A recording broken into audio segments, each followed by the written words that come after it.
My favorite character in this whole movie, Maroney, played by Richard Dimitri, his whole shtick is just that he cannot pronounce words properly. He's saying, you fargin ice hole, you son of a bistich. And every time he's on the screen, it's hilarious.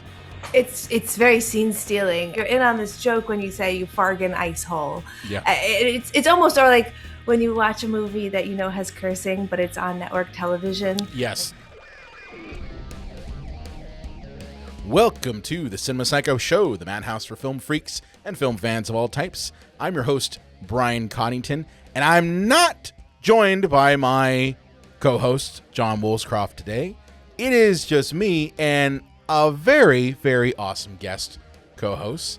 We're going to be talking about a movie that she was very pumped to hear that we were going to be covering it, so it's one of her favorites. But let me introduce my co-host for today, special guest co-host, KT Baldassaro from the podcast What If I Don't Like It?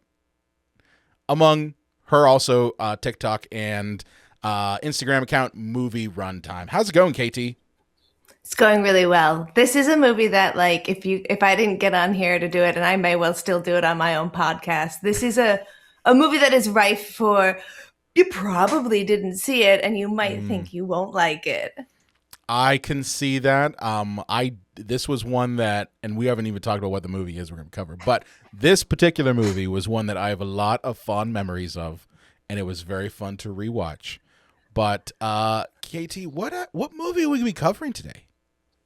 We're going to be talking about Johnny Dangerously. Dangerously?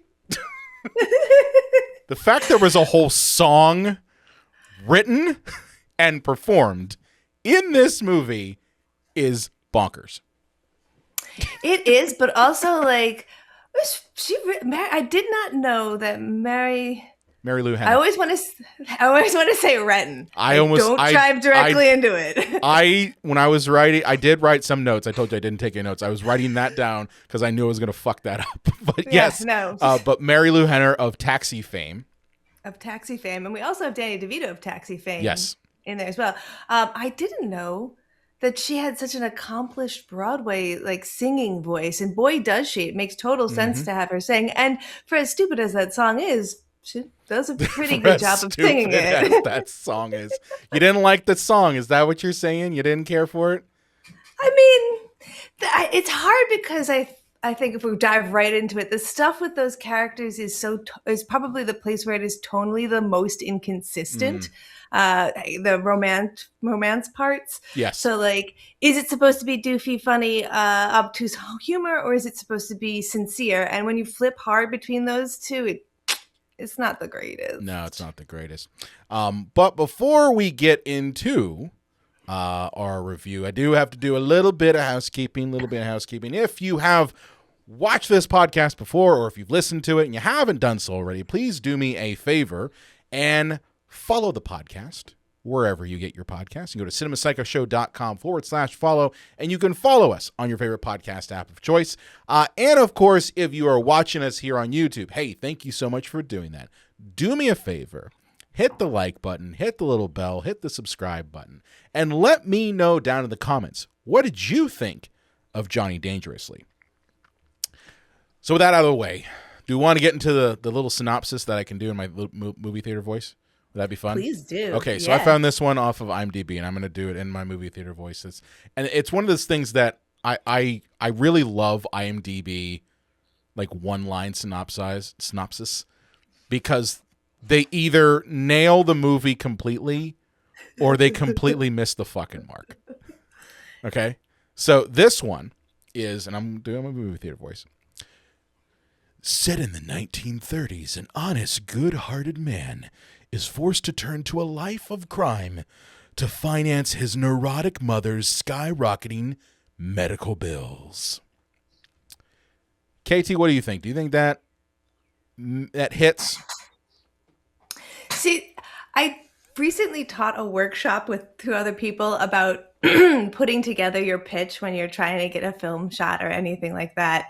And this is something that we talked about with synopsis, elevator pitch, that whole thing where you can write one that is technically true to the film that you have, but not be at the heart of what the film is actually about. And I think that that's kind of what we have here, because that's technically true of this movie. Yeah, technically that is accurate. I would also say that technically that is accurate for about the first 30 minutes of the movie. Give or take, I would say 30 minutes of the movie, yes, that is it. But it kind of doesn't speak to the fact that this movie is basically a parody film. Yes. In a very big way. And I think that's probably where we should start. This movie is not a serious film by any stretch of the imagination. And I think part of the issue that people have with this movie, part of the issue people have with this movie is I think they're trying to think this is a comedic gangster film rather than be a parody of gangster movies. Wouldn't you agree? Oh, so they're expecting like good story. Fellas. They're expecting story. Yeah. And stakes. You're not going to get what you want if that's what you're expecting. Yeah, no. It's almost even like set up more like the tempo of the way the scenes interact with each other and the comedy is put together feels so much more like SCTV or SNL or Monty Python. Like each scene is a skit, and sometimes the comedy is simply referring back to something that we've already set up so that we hit our rule of three or things like that. It's very almost formulaic. Yep. And the density of jokes per minute is intense. It's more like Airplane, if I had to say, if it was like any particular film. I would definitely lean on I honestly, I think it's less narratively structured compared to Airplane and Naked Gun.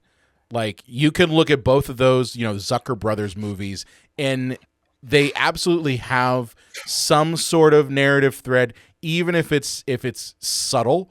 But it's what separates it from, as you said, like the sketch comedy, which is what this movie more or less is. I totally got the vibe. And keep in mind, I haven't seen this movie in, I would say, probably 10 years. Like, it's been a bit. Wow. Like, I loved this movie as a kid and watched it all the time when it would show up on like Comedy Central or HBO, because that's how I discovered movies, was HBO for the most part.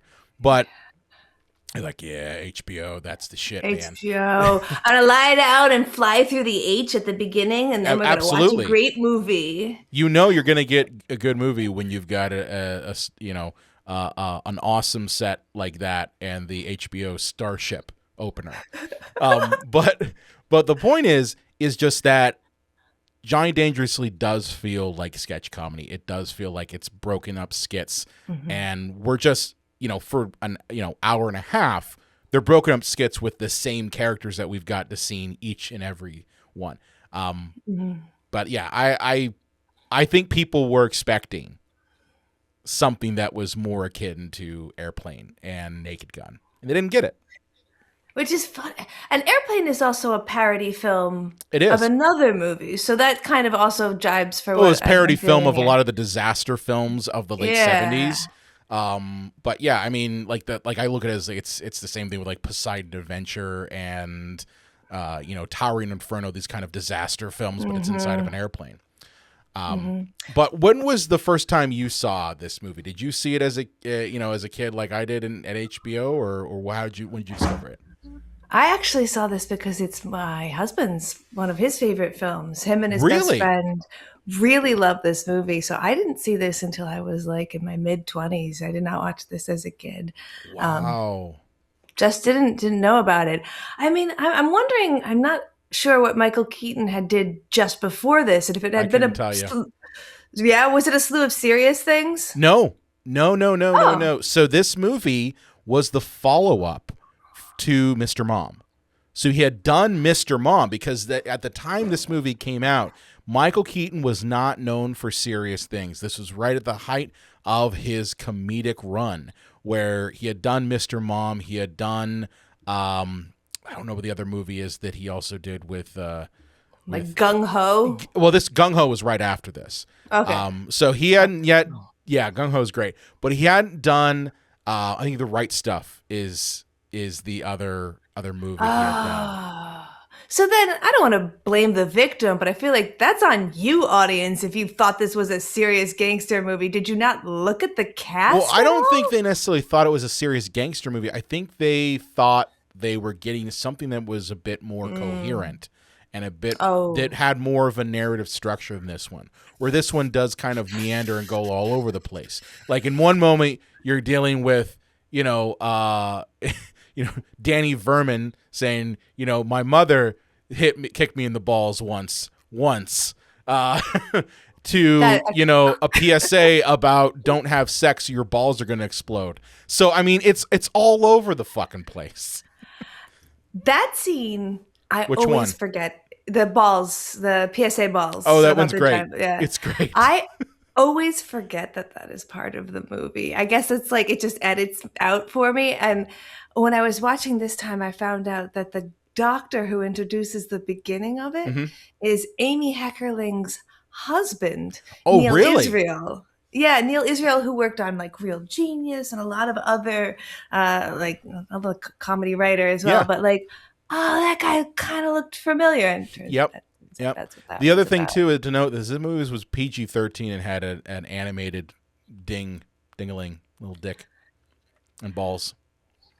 One of the most interesting things I found when I was trying to research, like, what's cool and what's interesting about this movie is they were driving so hard to almost getting an R that all of the like fargin ice hole fargin and ice hole bistich, all of that was like cohesive, uniform, like it's cohesive throughout the whole film so that they could avoid the censorship.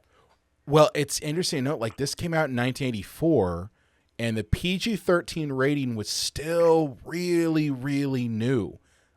So they really didn't know what they could get away with. What was the boundary for a PG-13 movie? So like you watch this now and you're like, wait a minute, you've got a PSA about balls exploding and an animated penis and all this stuff, and it's in a PG-13 movie, and you've got the funniest character in the whole movie, which is, for me, I think Maroney is absolutely the funniest character.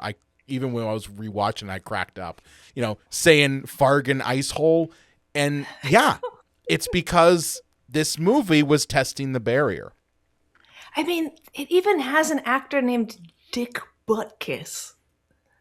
Yeah. Does it have an actor named Dick? Oh, it does. Yeah, it has American football hero Dick Buttkiss in one of. I like the in one of the great scenes where all was it. God, I can't remember the name. Boyle, is it Boyle who's playing the boss? Peter Boyle, and they're all looking at each other and they just keep going. All right, no more nodding. But that's the shit that me and my friends still do. Like, God forbid anybody ever says something that ends in the sentence once. Then we'll all go, once, Johnny. Like, we can't. It's ruined that. Like, you have to rearrange where it is in the sentence to avoid. But yeah, just it's so good. So many little quotable fucking gems. Yeah. Anytime somebody says legit, you gotta go, why? Why? I'm going legit. What's that? So go ahead. No, I was going to say, so like, it's funny how it doesn't have a cohesive story, but that's not what you're coming to it for. You're coming to it for all the little bits. And in that way, it's a really great movie for HBO because if you didn't catch when it started, it doesn't fucking matter. Just watch it anyway, because you're going to keep getting what you want to see. Yeah. Yeah. So do we want to dive a little bit into the plot? Let's do it. Okay. So this movie opens up in 1935 with our first sight gag. And like, I love how this movie sets the tone right from the get-go by having a car drive over the 1935 little text that's on screen. It's cheap, but it's good. It's so, and I had no idea. Like, when I was watching it again, I'm like, holy shit, I never realized that. But it sets up exactly what you're going to get from this movie, which is don't take it too fucking seriously. Oh, wait, before we even go further than that, go back to it starts with like an animated credits bit. Oh, Weird Al.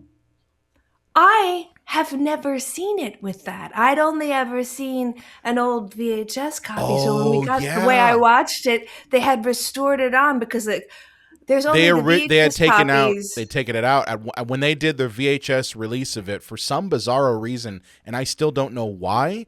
But they removed Weird Al's opening track, which criminal. I can tell you why. What was the reason? Gave them. There's a difference between the rights when you sell a song to a theatrical release to when you sell it to a home box office release, and he did not give them the rights for the latter until 2002 when he got a bet. Like they didn't want to pay him for both, so he was like, "Well, then you can't put it on the VHS." Oh shit! They paid Let's Misbehavin', the Cole Porter song that ends up yeah. Why would they do that? Money grubbing studios? Seriously, like if you got like 1984 Weird Al, that was at the height of him. Like that was literally with I think he had not done Fat yet. Or no, not yet. But he was still like he had been at the height of his parody songs, and have it be at the top of a parody movie just makes sense, but they just didn't want to give him any fucking money. No. But again, that would let an audience know what they're there to see because it's opened up with this parody song. Yeah, that was the first time I'd ever seen it with that. I was like, oh, did I just forget? And then I Googled, and that's why I never knew. Wow. You learn something new every day. So anyway, it opens up with our hero, Johnny Kelly. Not Johnny Dangerously. But this is kind of years after the film takes place, where he is working in a pet store because he's gone legit. And I love the fact that he is just like a servant to all of the pets. Like he's like, hey buddy, I couldn't get you the flounder. It didn't smell good. So I got you this instead. And like immediately the animal throws the plate out of the cage. Because that's who he is. He owns a pet store, still trying to save money to deal with his mom's like constant medical issues.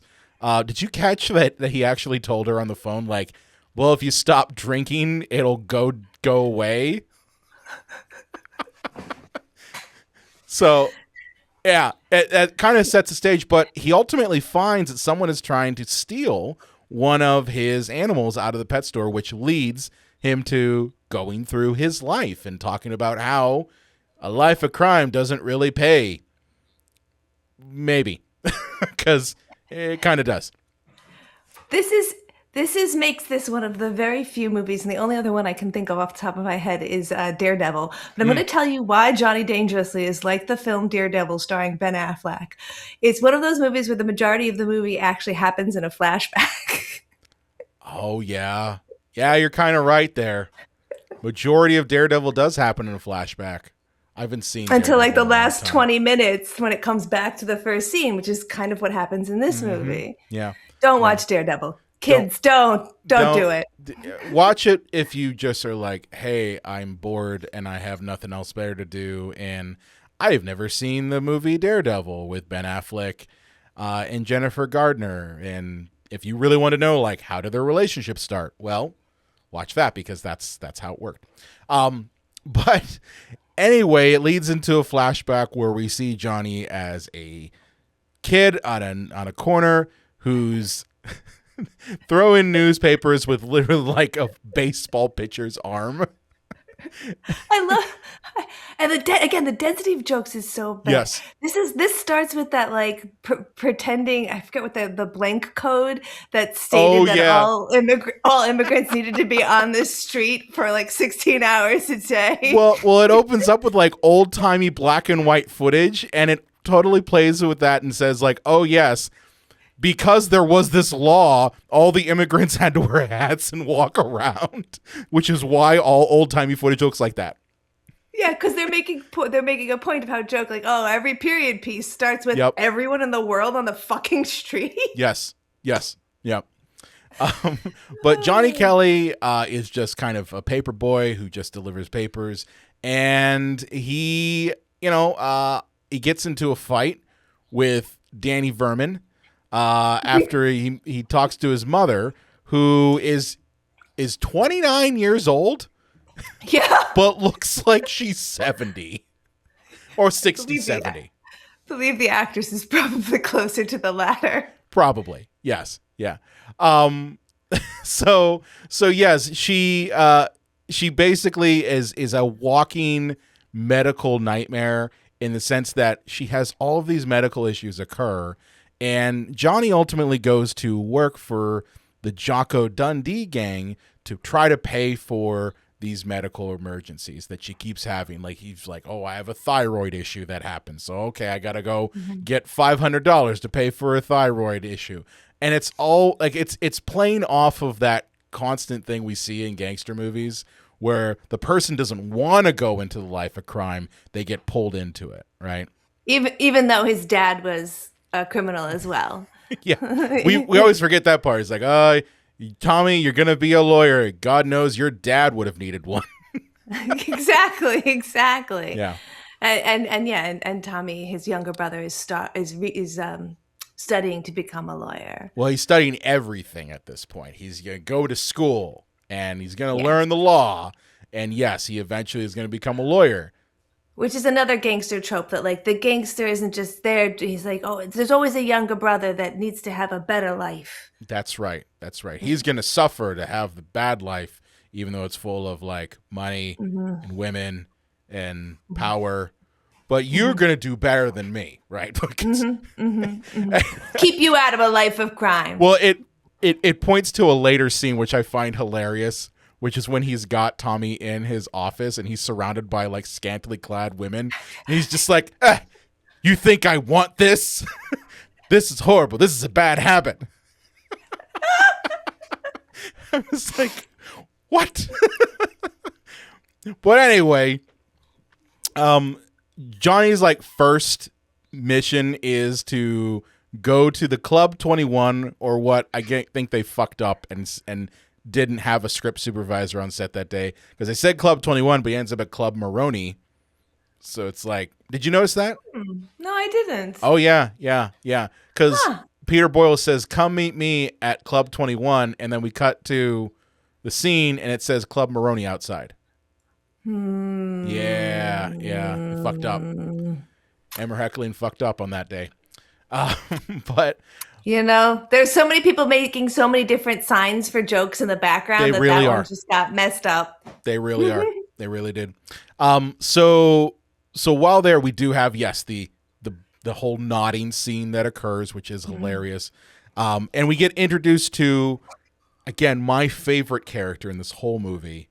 Like, I'd say it's a tie between this character and Danny Boyle. Oh, not Danny Boyle, but Danny Verman. And that is Maroney, played by Richard Dimitri, who honestly steals the fucking show. I wish he was in more of this movie than just a little bit. I looked him up. He's not even in that many other things, because I was like, this guy's hilarious. What else was he in? Yeah, he just plays this character who is like a competitor against Peter Boyle, and his whole shtick is just that he cannot pronounce words properly, and he just says the most horrible, like, swear cussing words you can think of, but he's doing it in this weird way. He's saying, you fargin ice hole, you son of a bistich, you know, like, all of these. I'm gonna what does he say? I'm gonna mash your bells into like, all of these things that are just so fucking hilarious, and they're all coming out of his mouth. And every time he's on screen, it's hilarious. It's very scene stealing, and there's like a level of kind of the echolalia you get with Napoleon Dynamite, which is another film that has that, like, why do people find it so funny? And it's like, well, you're in on this joke when you say vote Pedro, so you're in on this joke when you say you fargin ice hole. Yeah, it's almost, or like when you watch a movie that you know has cursing, but it's on network television. Yes. Like, favorite example is The Big Lebowski, the scene when they are going to say, this is what happens when you fuck a stranger in the ass. But on what TV, do it says, what do they do? This is what happens when you find a stranger in the Alps.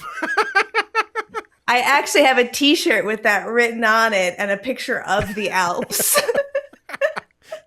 My personal favorite is Die Hard, Like if you ever watch Die Hard on network television, it's funny just because of the fact that they always get someone to do the ADR for those moments, and they never quite sound like the character. So like it never sounds like Bruce Willis. It sounds like a person trying to pretend to be Bruce Willis, not saying yippee-ki-yay motherfucker. Like it's hilarious, and I don't think they do it nearly as much anymore.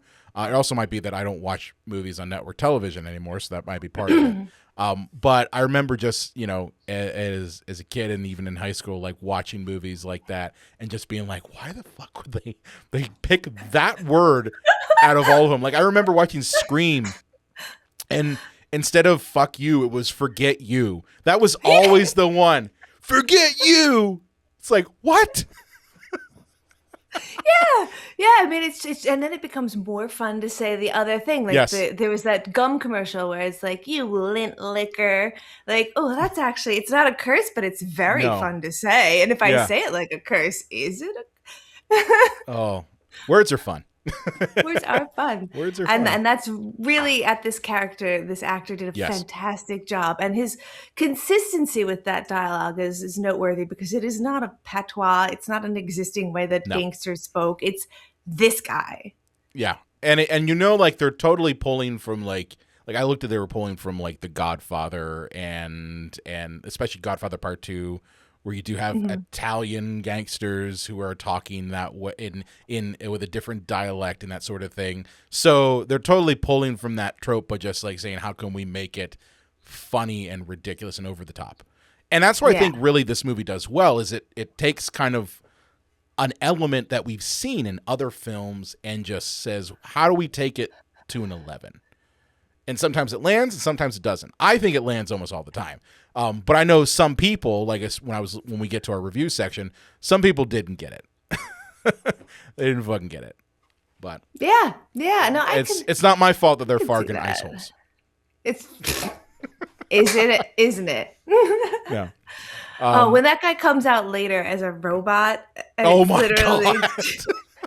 It's so good. It's clearly so not a robot. No, but just the fact that they're just like, Maroney sent us something. He sent us a robot that has a Tommy gun trying to kill them. The consistency, the internal consistency with the anachronisms where nobody is phased at all is also something that it's very much yes and. Yep. But this first kind of job that Johnny does is that he basically helps them knock over the casino. And this is where he gets his name, Dangerously. An adjective. Because why not? Because, I think it was Dick Butkus said, hey, kid, you like to live dangerously. And, of course, that's going to be the name. Now, we flash forward to him in his teen years. He ends up joining the gang full time, and he now has kind of a cover. And this scene here that I'm going to talk about is, I think, one of my favorite ones with Michael Keaton, because it's him coming back to the neighborhood, right? And you clearly can tell he's a gangster. The whole neighborhood knows who he is. And you even got a guy saying, I love Johnny on his shirt. And he goes, hey, it's Johnny Dangerously. And he's like, all right, everybody come around. What did I tell you? And all in unison, everybody says, in the neighborhood, you're really Johnny Kelly, world famous nightclub owner, not Johnny Dangerously, the murdering gangster. That's right. And and everybody knows this, right? Not to tell your mom or your brother. Go ahead. The fucking Pope. Who's played by Tom DeLuise in a quick little cameo. Yeah. Because the first thing you would say as an audience member is like, nobody told them. Yeah. And how do they not know? Right away. They just address it. They hang a lantern directly on that plot point and they fucking move on. That's right. And I'm like there for it. Yeah. No, I admire that. I've always said in a horror movie, if the characters are not going to have their cell phones, just tell me they don't have their cell phones. That's Don't right. pretend cell phones don't exist. Yeah, don't do that because that doesn't make any sense. That makes no sense. But yes, we then, Johnny talks to his mother, and of course she's still doing laundry. Like Everyone's laundry. Everyone's laundry. She's been doing laundry for years. And the whole room is just laundry. He gets covered by laundry, and the whole initial like problem is just that Tommy wants to quit law school. That's the first issue, is that Tommy wants to quit law school. Forgot about that. Oh yeah, he wants to quit law school and get married. And his mother's like, talk him out of this. And you're like, why does he want to quit law school? Well, he says he can't talk to about it in front of his mother. And his mother's just like, oh, I know what you want to do. You want to have sex, right? Ba-boom, ba-boom. The whole thing, just fucking hilarious. And this leads to another hilarious scene in this movie where Tommy goes to Johnny's house. He's, again, just covered with women talking about, oh, you don't want to live a life like this. And we have this amazing PSA. You want to talk a little about the PSA? I know we mentioned it briefly at the beginning, but it's a PSA about how large your balls will get if you have sex all the time. Yes. And like they have these actors in the black and white classic PSA almost on like those bouncy balls we used to have as kids coming they look down like the hallway. they look like the balls we would use for like dodgeball. Like they look like that size. They're like they're massive for our audio only audience. Massive balls that are just there, and it's these people who are in like an institution because of this problem, right? It's like the opposite of blue balls. Yes, it's that they've had too much sex and their balls have exploded. Exploded, which and this, that doesn't happen. But I'm not a doctor, but I'm just telling you, I don't think that happens. But this is enough to convince Tommy to not drop out of law school and not marry his girlfriend for now. And wouldn't that imply that Johnny's balls have exploded? It's a habit, KT. It's he doesn't enjoy it. You think this is good? You think this is fun? This is a bad habit. But yes, he gets scared straight. He gets scared straight. Yes, with the fucking hilarious. It was always one that I as a kid didn't get it. Like when I first saw it, because I saw this movie when I was like probably 12, and I'm like, what the fuck is this? But like as an adult, I'm like, oh my god, the level of adult things in this thing is just fucking hilarious. So while that happens, there's still this whole war going on between Maroney and Jocko Dundee, and Johnny is kind of like the second in command now. He's gotten to that level, and we're introduced to a new character, or older character who's now grown up, and that's Danny Verman. And do you want to talk about Joe Piscopo as Danny Verman, KT? I mean, would you believe that he's the bad guy in this movie? With the name Verman? I mean, it kind of fits. But Danny Verman kind of, he says immediately, like, I've become a real piece of shit. Grew up to be a real piece of shit. And it feels like a perfect role for Piscopo at the time as well. Like it really worked for that character. I don't often, I can't think of him as being good in stuff too frequently, but he's very good in this. He, Piscopo at the time was like, I think this was right around when he was still at SNL. Or at least like, it might have been like right either before he got booted, or I think he might have been still part of the cast. So like he was still popular. Like that's what a lot of people don't understand is like Piscopo and Eddie Murphy were like the highlights of SNL at the time. Everyone else not so much. But like Piscopo was a star. So like it was not unheard of to think of him starring in a big movie with Michael Keaton and Peter Boyle and all these big comedic actors in this, because he was that at the time. More so, yeah. Yeah. It's only after he was out of SNL that he kind of went downhill with movies like Dead Heat and my favorite Piscopo movie, Sidekicks. I don't think I've seen that one. You've never seen Sidekicks? No. Oh, KT, if you love a movie about a kid who's asthmatic in the early 90s, who doesn't have friends, and daydreams at all times about him being with Chuck Norris and battling Joe Piscopo in multiple different versions of these classic character villains. You got to catch it. It's really good. It's like the Karate Kid, but a B movie. Oh my God. That is a roller coaster for me, because usually when it's like, it stars a kid, I'm like, oh, I'm out. But then you're like, Chuck Norris, oh, I'm in. Oh, Chuck Norris Chuck Norris is like his imaginary friend in his fantasies that he constantly has. And then the end of the movie is basically he's in a karate tournament, and who becomes his actual partner in the karate tournament? But motherfucking Chuck Norris. I'm writing this down. Oh, yeah. You got to check out Sidekicks. That's a classic early 90s, awesomely bad movie. Is it better or worse than Three Ninjas? Better. Okay. In my opinion, better. But I'm probably going to get a lot of hate for that one. Oh, hot take on the mic. Hot take on the mic. Brian likes Sidekicks more than Three Ninjas. But back to Piscopo in this. Back to Piscopo. He's got the most lines that I think you want to quote, or at least a lot of them. He's very, yeah. It shoots through schools. Yes, that's another one. That's a fucking another one. Whenever we're talking about some piece of equipment and we're like, it's really, really strong, someone will be like, it shoots through schools. It shoots through schools.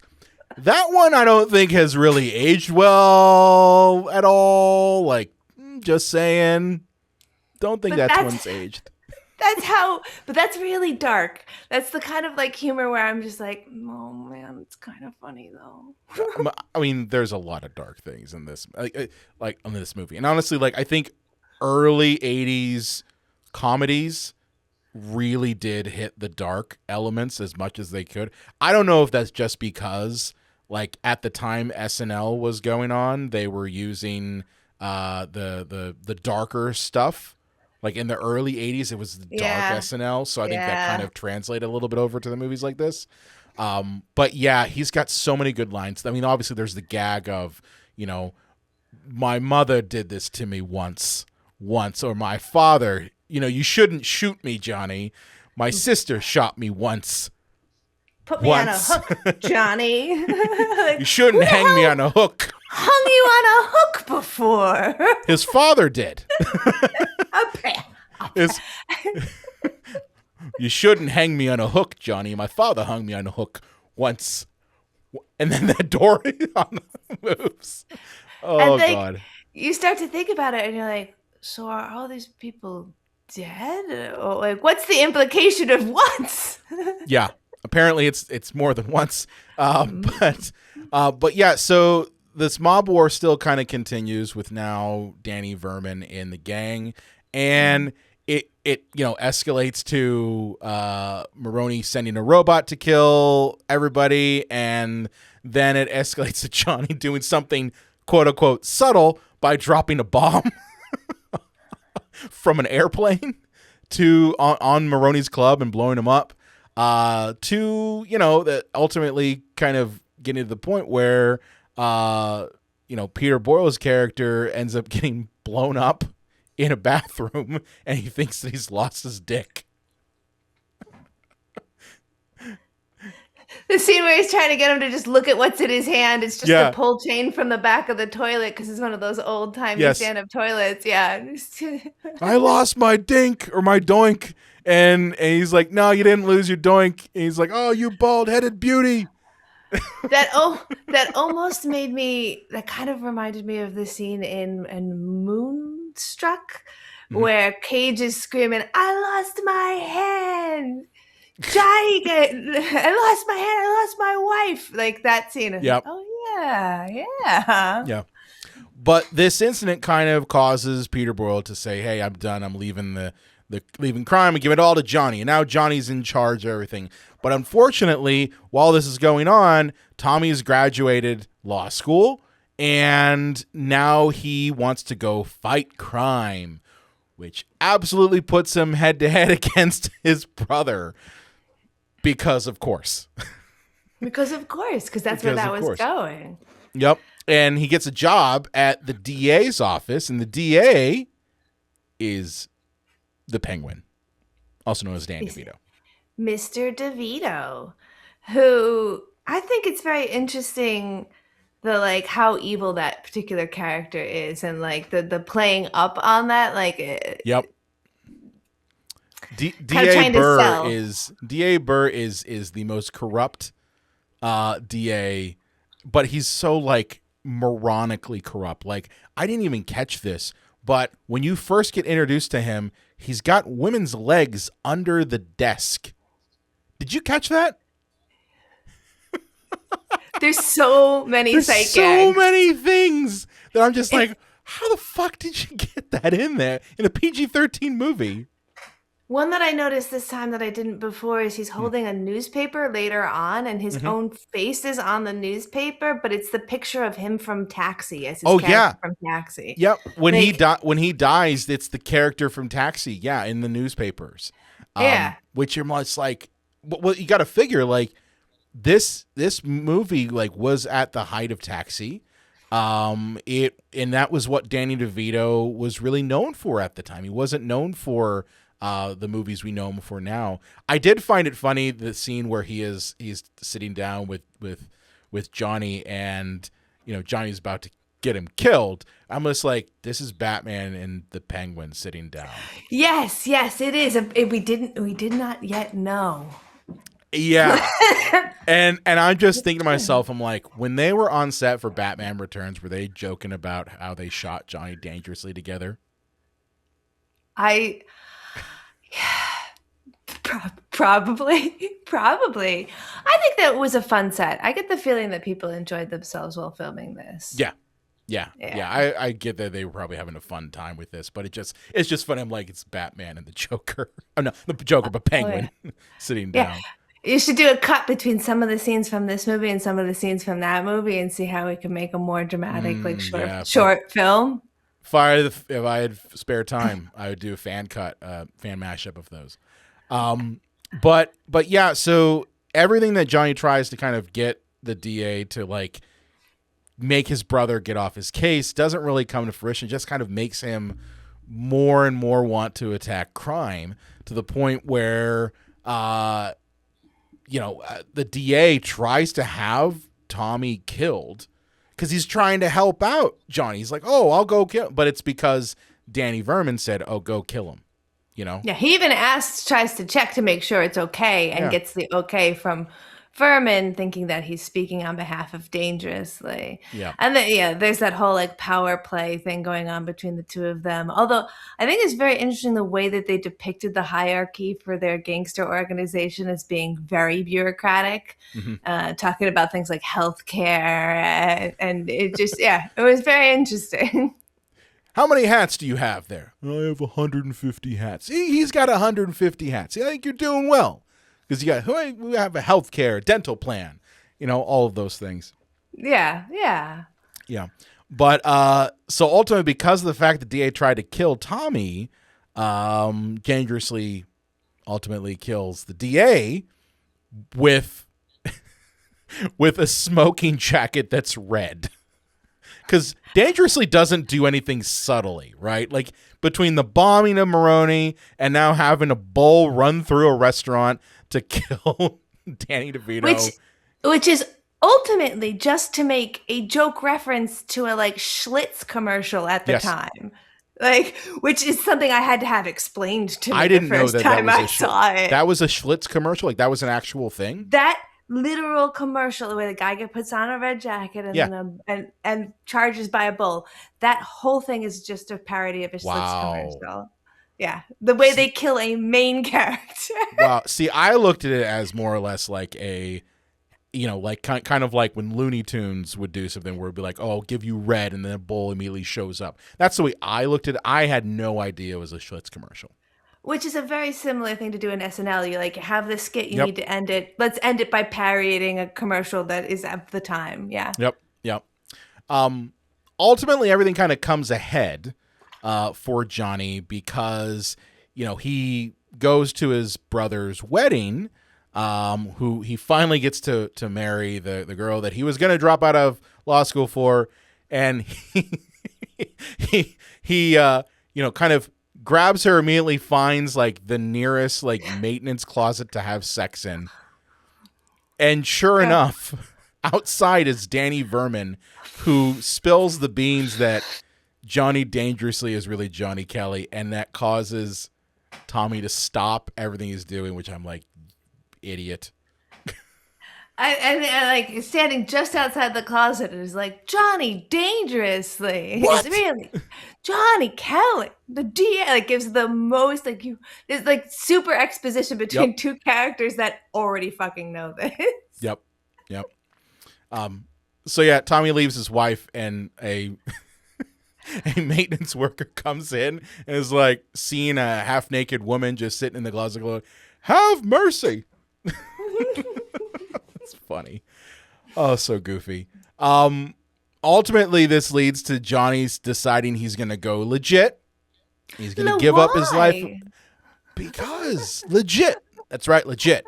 And he's going to give up life of crime, and he goes to the commissioner and finds out the commissioner's dead, and he's been set up for murder by Danny Verman. Because Danny Verman's a piece of shit. Yeah, because it's not even I think he didn't want to just retire. He wanted to disband the entire organization. Yes. Personally, I think Johnny should have just handed it over to Danny and been like, "You can have it. Why are we fighting? I don't want this." But they have to keep fighting for some reason. Well, it's because Danny Verman's a piece of shit. He's a vermin. He's a vermin. Man. And that there would be no health care under a Vermin administration.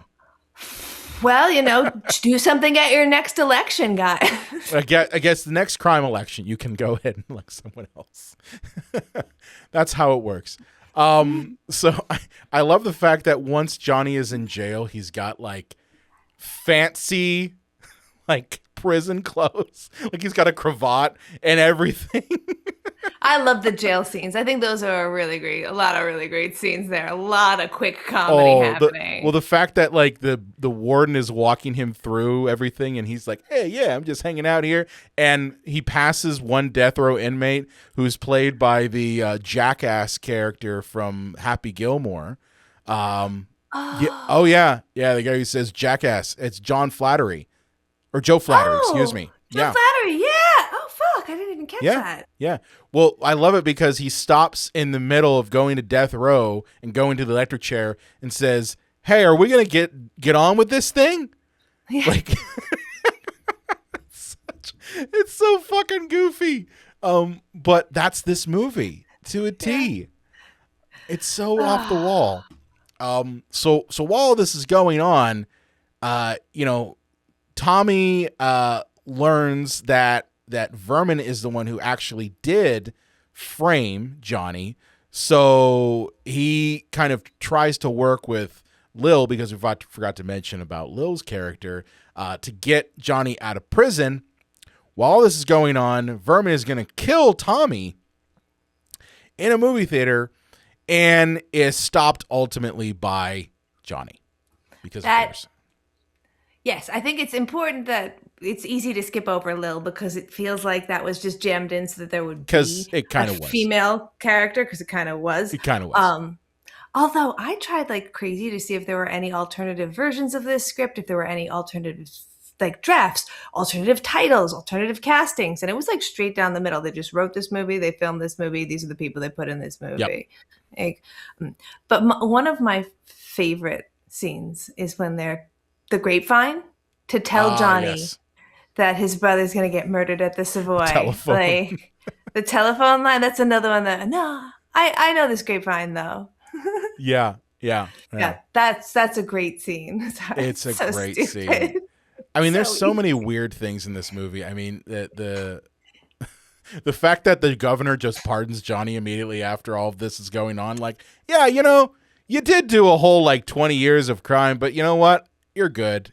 You're fine. And then it kind of ends with, you know, back in the pet shop, and he's wrapping up and kind of convinces the boy that a life of crime doesn't work. But turns out Johnny's still like in the mob. He's he's never left. He never went legit. He went low-why. And like that's such a common thing that mobs would have a front, a store that's for laundering money. And like I love the last scene as he's giving this like crime doesn't pay. We go back to the beginning. Mm-hmm. He's all the ways he holds the animals as if they are like he's putting stickers on the back of the puppies. He's putting prices on them. Yes, because they're basically holding them like they're grocery. Yep. And when the kid starts to go, he's like, "Hey, kid, come back!" And he like polishes a dog and then a kitten and gives it to him. Like, get out of here! Like, it's so off the wall. But yeah, I mean this movie was what's interesting to note about this movie was that it was Amy Heckerling's follow-up to Fast Times at Ridgemont High. And she would go on to write and direct Clueless. Yes. When I found out that was the same person, I was like, what? Well, I think at the time she was trying to kind of lean into being kind of a broad comedian director for hire, like comedy director for hire. I mean, Fast Times did great. I mean, you also got to figure that at the same time that you had other movies that were coming out, like Sam Raimi had done a film at the same around the early 80s that was terrible. Right after this, actually, was 85, Crime Wave, which is another type of like. Have you ever seen Crime Wave? Oh, it's terrible, but it is also a movie that kind of is off the wall, bonkers, and set in the 1930s and 40s. It's really kind of weird. It also features, and it's co-written by the Coen brothers. So like you have these two movies, Crime Wave and your face, I'm assuming you're just looking up right now. I just wrote it down. I wrote it down. You had me. You had me already. Sorry. So I mean, I think Amy Heckerling was trying to make herself into that. And I mean, to her credit, like had this movie been successful, would we have had movies like Clueless or Look Who's Talking? Because she directed Look Who's Talking as well. Would we have and two? The two best ones. Let's not talk about 3 with the dogs. But I mean, would those movies have existed had Johnny Dangerously being successful? I don't think they would have. I think she probably would have stayed as kind of like a, you know, freelance comedic director who's going to come in and make something that's goofy and off the wall like this. Yeah, and like I often try and catch myself when trying to judge the career decisions of female directors in the 80s and 90s, because it's nice to be working. Yes. And I found a fact today that the AFI Top 100 films, the American Film Institute's Top 100 American Films, does not contain a single film by a female director. And when they considered the 400 films to make the list, only 4 of them were even directed by women. They picked none of those 4. Oh, gross. So, like, Amy Heckerling is probably lucky to have gotten to direct this movie and keep it broad and things like that. Like, the only, like... Penny Marshall. I want to say Henny Marshall because I have chickens, and one of them, I give my chickens like names based on actors, and one of our chickens is named Henny Marshall. We also have Bruce Chickenson. And so like people love A League of Their Own. That's okay. That can be considered an American classic. It's still not on the AFI, but it's also a very woman-based film. So like we don't have a woman direct a regular movie, and like I don't know about that. That gets into so much about how, honestly, as much as people like to say like, oh, the film industry's gotten better. No, it hasn't. No, it hasn't. No. And to tangent for just a little bit, because I was having a conversation with a friend of mine who is the director who's doing the Decalogue which is we'll talk about in a little bit. My friend Christian Banda, who is saying, because we were a bunch of our friends are talking about how excited we are that the YouTubers are getting horror movies made and they're getting seen, and the box offices are enough to get people interested in making more of these movies. But there is a caveat that I definitely want to put on that, because I'm excited that low budget movies are getting made, but every single one of those people is a young white man. So we're not really venturing that further away. I'm just excited that financially we're willing to admit movies can be made for less money. We have not addressed the institutional racism or misogyny or anything. Again, to go back to the AFI, there were no Black directors on the list for top 100 films until like the aughts, when they finally added Do the Right Thing. I mean, I have a lot of condemnation for, the institutional film world, because I think it misses the mark on most things, and is just by nature of the way that it has always been structured, always going to miss the mark and always going to be behind. Because it's an institution. Institutions are slow to change. And is that an excuse? No, I don't think it is. I think it's a reality. You're not going to see real stories that feature diverse voices come out of Hollywood. I don't see it. I see it coming out of places like streaming and like YouTube and all these places. But to your point, who is giving the YouTubers the leg up?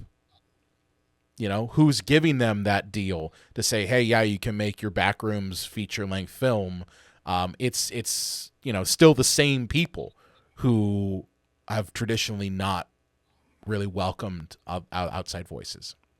My only hope is that they will open the door for the people behind them. That we hope that Corey Baker keeps that door open and opens it for more. I hope that's the case. I mean, I don't see that being the case. The only thing that I think makes me hopeful is if we're looking at YouTube and if we're looking at this social media stuff as this is kind of the proving ground. Whereas before you would say like, okay, make a movie, put it into shorts, that sort of thing. I don't think that really works anymore. I think it is more, are you able to turn this into some sort of viral thing in that given medium of YouTube and TikTok and Instagram Reels, and really prove that, hey, there's a market for this sort of thing, that this is viral nature, that then it can transition. But, I think it's more like you're not going to get into that doorway by going to a film festival with your short film anymore. I think those days are gone.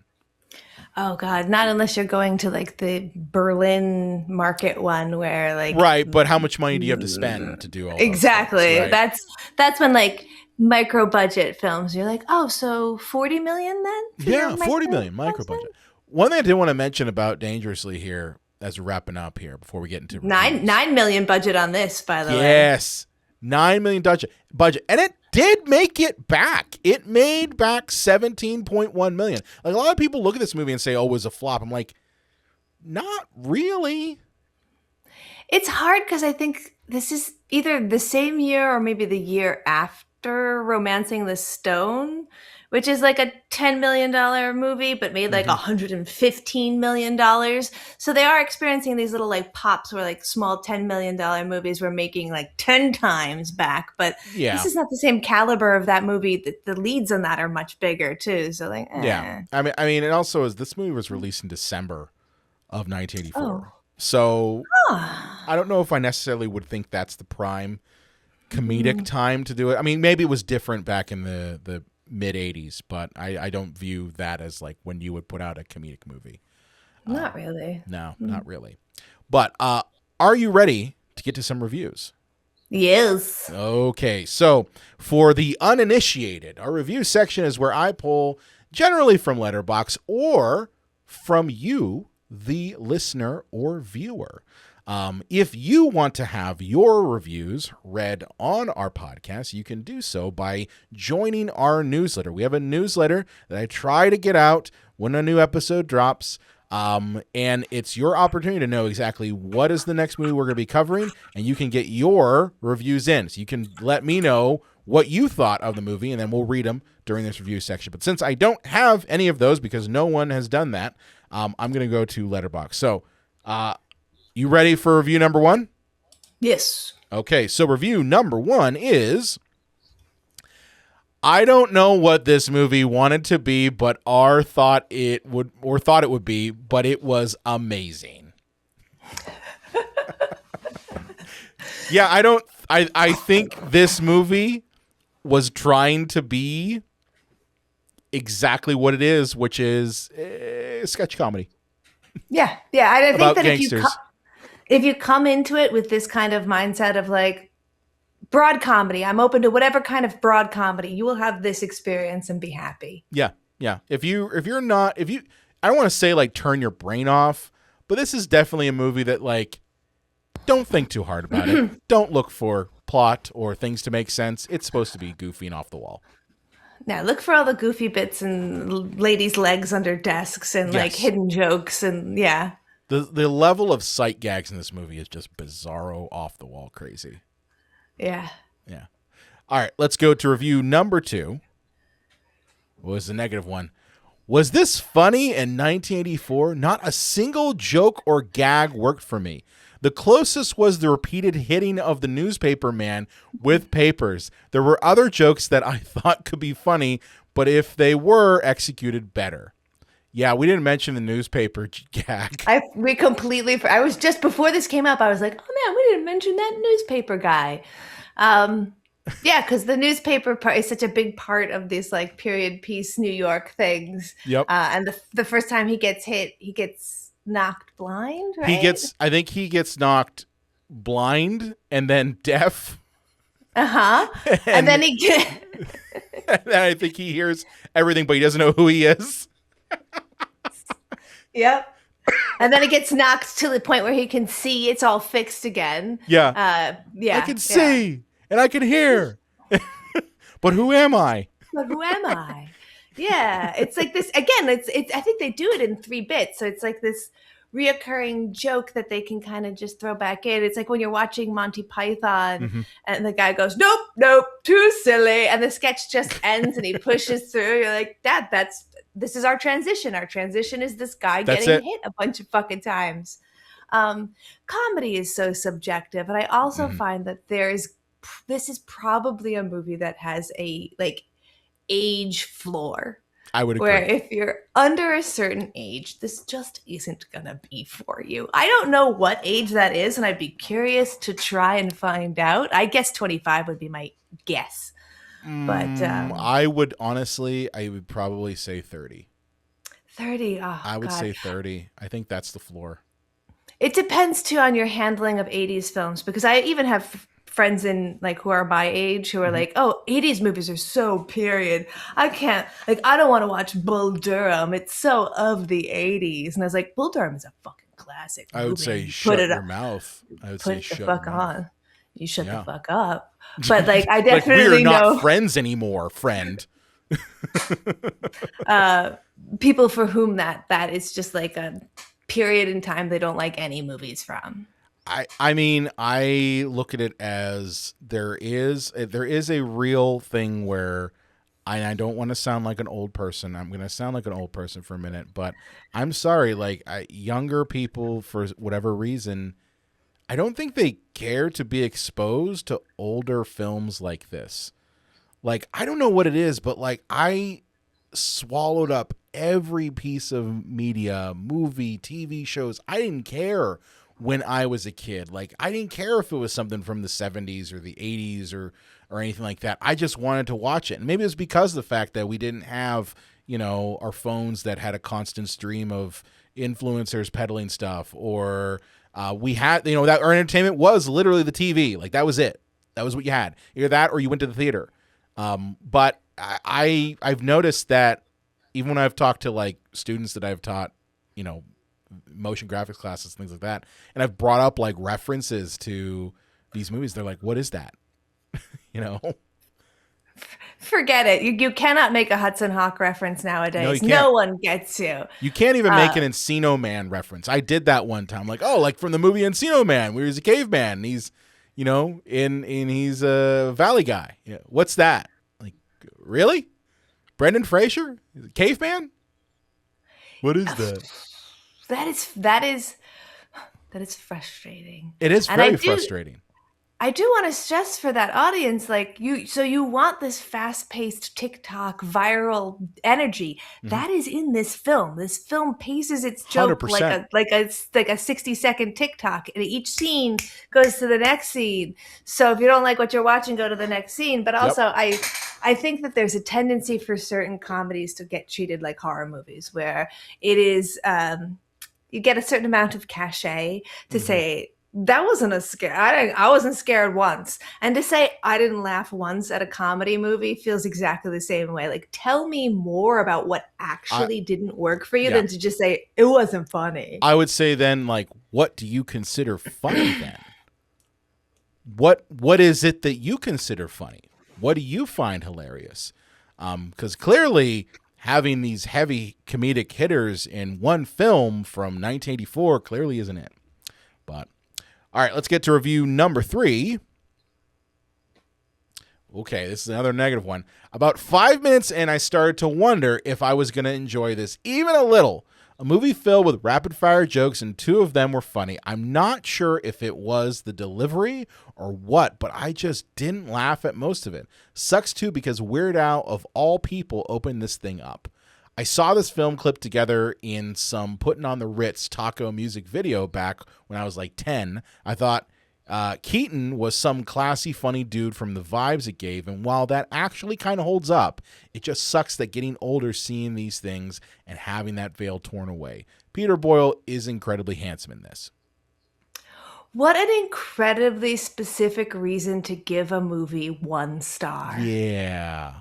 Because you know this from what? That was I feel like I went into a fugue state when you said taco music video back when I was 10. Like, well, honey, you didn't know what this movie was. You thought it was something else, and you're mad that it wasn't back. I mean, I don't know. Was Tacos Putting on the Ritz? Was that like part of the soundtrack? Because that's what that vibe kind of tells me right there. Is that was this part of the soundtrack for it? Now I want to know. Audience, help us. Audience, let us know. Did Taco do the Putting on the Ritz music video with Johnny Dangerously? Yeah, I mean, it's all. This review is kind of all over the place. Like, you laugh twice, but you like Weird Al. Do you know Weird Al's music type pretty much fits the vibe of this movie? Because, like, I totally got it. It's a parody movie. It's a parody movie. And that's another thing. Like, if you didn't have any depth of knowledge for gangster movies before this, you wouldn't understand why it's funny. And that's another reason why a younger audience would come to this and be like, what are the jokes? Well, so you need to know what this previous thing is to know what this is. Like, Yeah. I mean, that is the thing.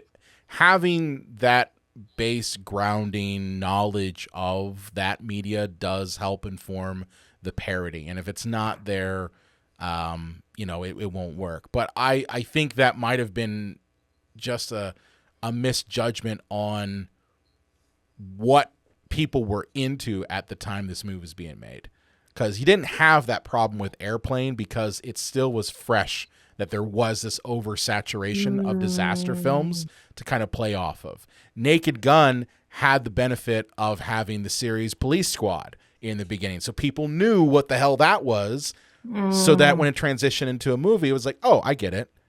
Yeah. This is making fun of Dragnet, which Dragnet was only the 60s. So, I mean, going all the way back to, the gangster movies of the 30s and 40s, I kind of understand where it might be lost.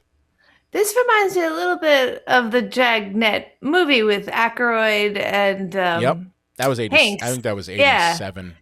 That's another one that we quote a lot too. Like, That's don't forget your goat leggings.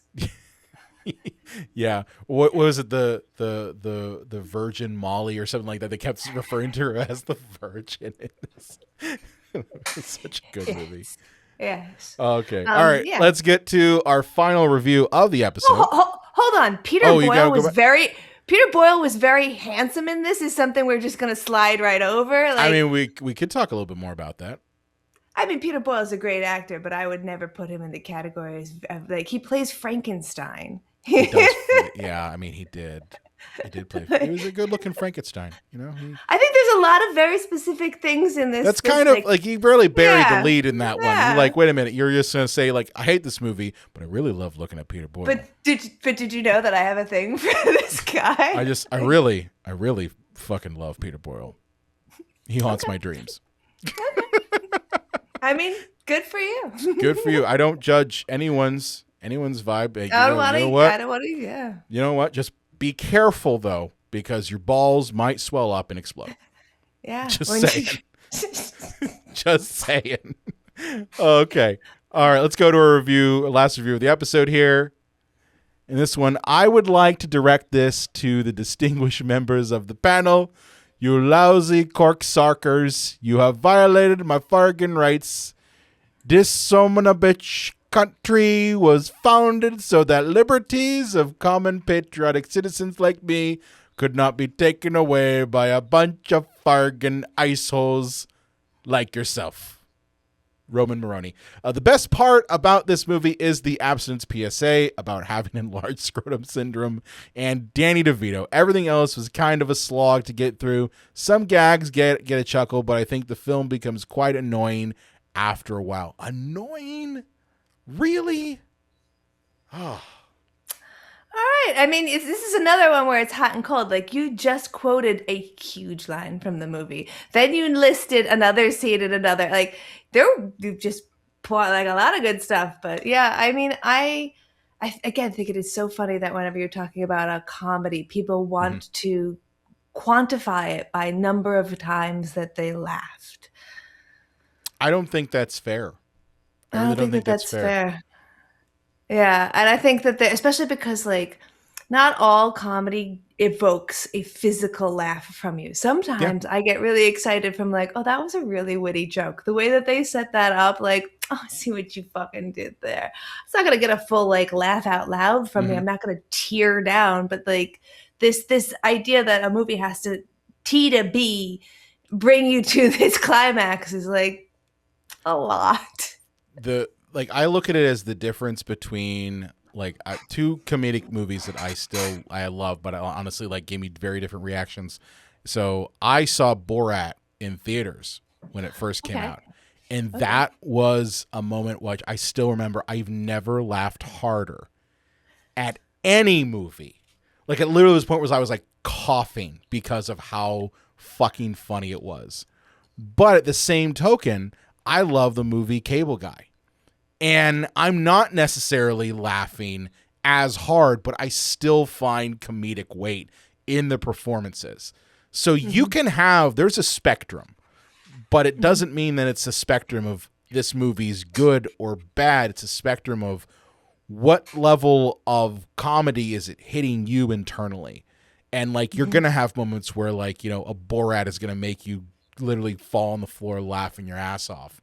But at the same token, another movie like Johnny Dangerously that maybe isn't doing that is going to make you laugh differently, like through just the character's sheer ridiculousness. Oh, yeah. I think a great example just came out was No Other Choice. I haven't seen that one. Oh, my God. It is such an incredibly dark comedy that, like, I forget because I saw it in theaters with a bunch of people who were really into dark comedy, and all of us were rolling laughing. Yeah. And then I saw it with a bunch of other people, and they were just, like, mortified by how realistic what was being oh, that joke is too true. Like, that is our society right now. And I'm like, yes. And they did a hilarious job of showing it to you know? Yeah. And so like again, that's just a level of subjective humor where you like to be shown that versus you don't like to be shown that, and you can't judge the film based on such a personal desire, you know.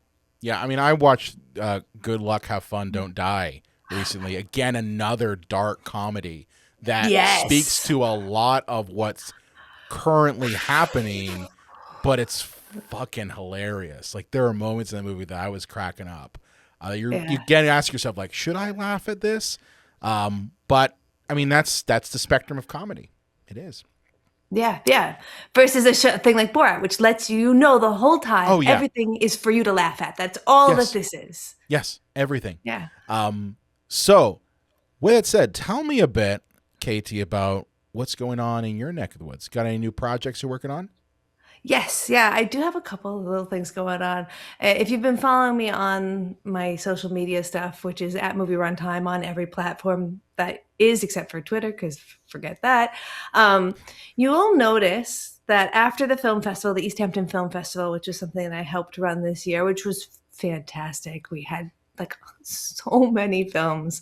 We had 17 different showings where we normally have like 6. We had 175 submissions, Oh, which is like wow. 75 more submissions than we ever got. So like we did a big 4-day blowout with trophies at the end, which I made myself. So if you go on my YouTube, TikTok, you can see those ceramic trophies that we handed out.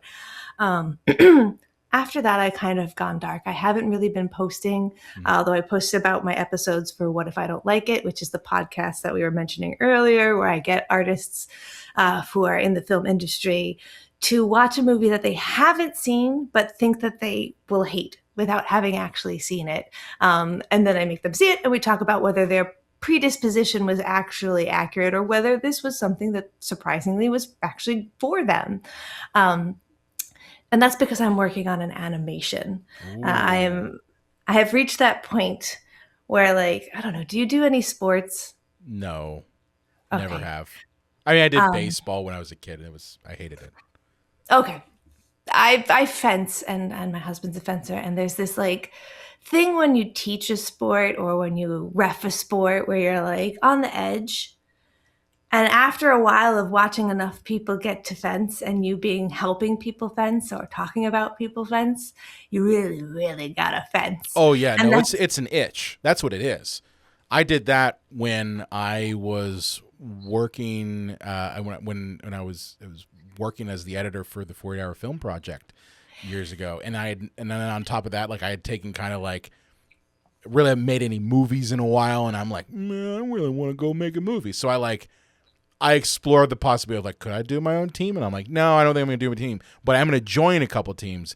And so like, that's what I did for like 2 years was like, I was on the editor for a team, and it did exactly what you're talking about. It kind of fulfilled the itch that I needed to scratch. So yeah, I get it. you want to coach, put me in. Yeah, coach, And put me in. You get to a point when you're criticizing or critiquing, let's go with any kind of art, where you do start to feel like your credibility is lacking if you aren't also getting in the game a little. Well, that's what separates us from the other critics who aren't doing that, is that we can say like, oh yeah, no, we do the thing too. Right? Yeah, yeah. And so I've written a piece. If you're familiar with the short story by Ray Bradbury, "There Will Come Soft Rains," I'm terrible. it's a great piece. It's like 8 pages long tops. You can get it on the internet for free anywhere. If you type in Ray Bradbury, "There Will Come Soft Rains," the internet will just give you the whole piece because it's a short story, and it's about a house that a fully automated house in the future that exists after nuclear war has happened. So everyone in the house is dead. They've died a long time ago, but every single day the house continues to turn on and go through all of its automated processes. And we are here on the day that they will finally fail. Wow. And it's a commentary about how no matter what humans bring to the world, eventually it will be taken back by the planet and get consumed back into it. I found out from logging back into my Animal Crossing account a couple of years ago that the game still experiences time when we're not there. Oh God. And so many of my neighbors found me and were super upset and didn't know where I had gone and were begging to be allowed to leave. So wait a minute. Were these for someone who's never played Animal Crossing, okay? So like these are digital neighbors, right? These are not real people. These are digital characters that have experienced time now. How many years are we talking about here? Maybe 3 years. 3 years. So they've been waiting for you for 3 years. Oh God, that sounds like hell. But unlike the house in There Will Come Soft Rain, because this is a digital environment, Yeah. they can never Leave. go back. They can never leave. The earth can never take them God. back. Every morning they wake up and they do the things that they're supposed to do for you, whether you show up or not. And it's supposed to be this really cozy game. So I wrote a piece that is very similar in the like syntax of There Will Come Soft Rain, which is called "The Town Will Always Welcome You Back." And because my other career, when I was much younger, when I was in my 20s, I was a knitwear designer. I'm knitting everything. Oh, and wow. I will be stop animation or animating all the knitted objects. And then there's like a built-in financial aspect. I'm selling some of the patterns for parts of what you'll see. Like the beginning is a big square out of all of the maps, which I've made into a granny square type quilt. So I'll be releasing that pattern to the public so that when they purchase it, those can be used as funds to finish like color correcting and getting an actual artist to do the soundtrack. And I was shooting for something in the range of like 5 to 6 minutes because it's just a short piece that's about as long as There Will Come Soft Rains would be. But yeah, it's a piece about how we need more responsibility for creating digital worlds with sentient things in them and then just abandoning them. Yep. That's awesome. Yeah, I didn't know anything about Animal Crossing and the hellscape that apparently those characters are in. I feel like they should probably like turn it off, give them peace. Maybe your house is dirty. There are cockroaches in your kitchen now too. Wow. So like literally everything that happens over the course of like 3 years, if you don't pay attention to it, has happened to these digital characters. Wow. That's insane. Boy. You can reset the internal clock of your Switch to be the day that you left and log in then. And so they won't have experienced like a time-traveling DeLorean? You can, and Men in Black their brain. Oh, you can Men in Black their brains. Oh, jeez. By pretending it was when you left. Wow. Well, let me ask you this, KT. Where can people go to like help support your project? Are you doing a Kickstarter or anything like that? Or like how can people find out more about the project and really help you out? Well, I have not kickstarted that yet because that's still in the like knitting part. And as any good knitter, and because I worked for yarn.com for the longest period of my life, I have enough yarn to kill someone. So we don't need money for yarn. Right. It's mostly post-production stuff. I did want to give a shout out to my friend's piece, which is having a fundraiser coming up. My friend Christian Banda, who, if you've followed me, I've talked about his short film 98 Honda, which is a really great piece that they're trying to get funding to do full. What he's working on right now is a modern adaptation of the Polish 10-part series, The Decalogue, by Kieslowski. And that's like knowing what John Diedelman, that like old French film, like this is obscure cinema stuff and like cinema people know about it. Film toi. That's called film toi. That being said, if you can get a chance to see it, it is really beautiful, astounding, inspirational imagery, really worth your time. And each one of the pieces of the original Decalogue deals with one of the 10 commandments and how a modern person would experience the concept of thou shalt not kill. But also we have the death penalty. And like, is there like, it goes around with all the moral ambiguity of trying to be, say, Christian in our society now. My friend Christian is doing a version of it where each piece is being adapted to be modern and for Black audiences. Oh, wow. And the first piece has comedian Jay Jordan in it, and it's fully finished, and it will be premiering at this event at the Bell House in Brooklyn on June 14th, which is a Sunday, and that doors for that open at 8 p.m. You can get your tickets by following me. I'll post about it all the time. You could also follow Christian, who is that boy That Boy Banda on Instagram, and the tickets are sale there. They're being sold through Ticketmaster, Okay. or you can go to thebellhouse.com. We'll put a link to it in the description of this episode too, because this episode will be out right before then to make sure that he gets some love there. Perfect. He used to work for The Daily Show during Trevor Noah's run, and so he works with a lot of stand-up comedians. Yeah. And this is so we'll be showing the first episode. There will also be a bunch of people performing stand-up, including Niles Abston, who was in 98 Honda, and 3 other people: Josh Gondelman, Sydney Washington, Shaliwa Sharp, and then a 5th person that I know, but I cannot tell you, audience.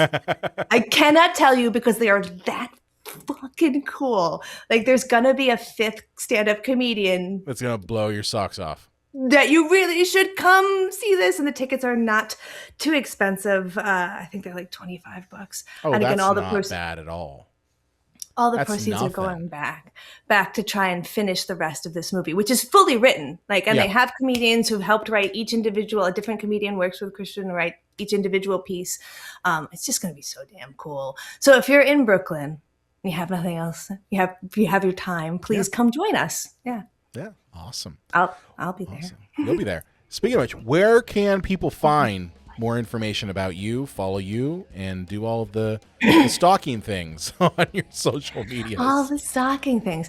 Really easy. If you type movie runtime into like any social media platform, you're going to get a big old picture of this pink hair. And that's how you know you've gotten me. If you're looking at a woman with bright pink hair. I actually got Stuart Semple's Pinkest Pink. This is his hair dye. This is wow. legally as pink as my hair can be before Anish Kapoor has to sue me. It's very pink. Which it's legally the pinkest pink The dye pinkest I could pink. buy. My daughter might want that pink for her hair. So worth your time. But yeah, at Movie Runtime, because when I first started this, I was running while watching every single movie. And as someone who's gotten through almost every 90-minute movie that I could get my hands on, I had to stop doing that because I ran for Kurosawa's like Seven Samurai, which was like God. 3 hours and 45 minutes. And then I was just like, I'm done. I did it. I think I've done enough. That's I'm insane. gonna watch and When take you have a notes. movie that has like an intermission, what do? Do you just be like, I gotta stop now? Because like if you get to the 10 Commandments and you're just like, you know what, we've hit an intermission. I think I've got to stop. You're allowed to pee now, I guess. You're allowed to pee. I guess take a water or something like that. Awesome. Definitely follow KT. Of course, if you have loved this episode, please do me a favor and share it. Share it with your friends. Share it with your family. Share it with your favorite fan of 80s comedic cinema. I really believe that. Of course, if you want to follow us on your favorite podcast app of choice, you can go to cinemapsychoshow.com/follow, and you can follow us on your favorite app. We've got buttons all right there. And of course, if you're watching us here on YouTube, hey, thank you so much for doing that. Do me a favor, hit the like button, hit the subscribe button, hit the little fucking bell, and let me know down in the comments, what did you think of Johnny Dangerously? With that said, we'll see you next time.